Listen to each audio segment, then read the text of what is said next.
So if you take a look, the Afterglow device won't fit into the socket here. And the reason that is because the plastic covering the Afterglow controller piece here, that controller board that all this works on. So what I ended up doing was creating this. And basically this is a USB extender. And what I did was I found out which wires go where, as you can see there. And I cut the wires, stripped the wires, tied the wires together, soldered the wires, and basically just made it work. So we got this and we got that. Plug that into that, just like so.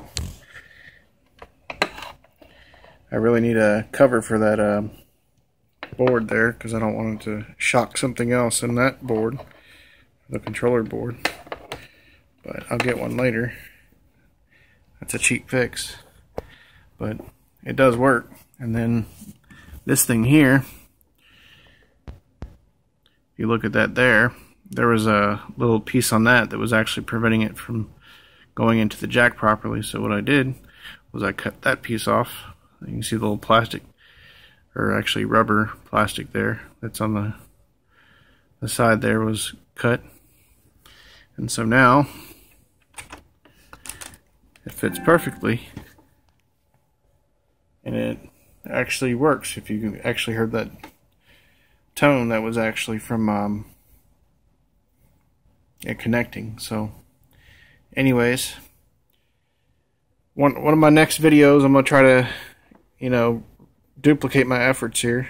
And you can see the little blue lights working there.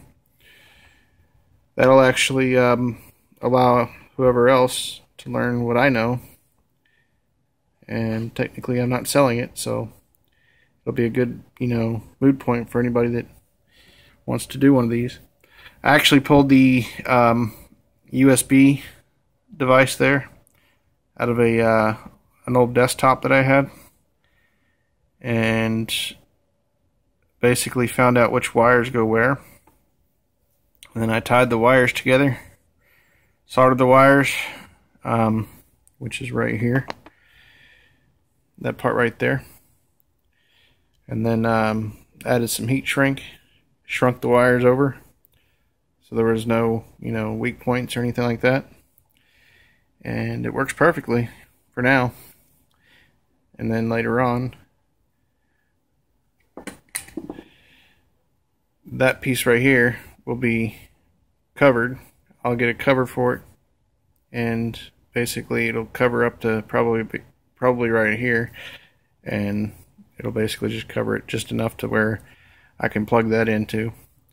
And then anytime I ever need to fix it, all I got to do is pull this piece right here off and replace it, if, you know, if ever the wire goes bad or whatever, and then just make a new connector for it, and it'll be it. You know, replace it all anytime, whenever I want to. So anyways, thanks for watching my video.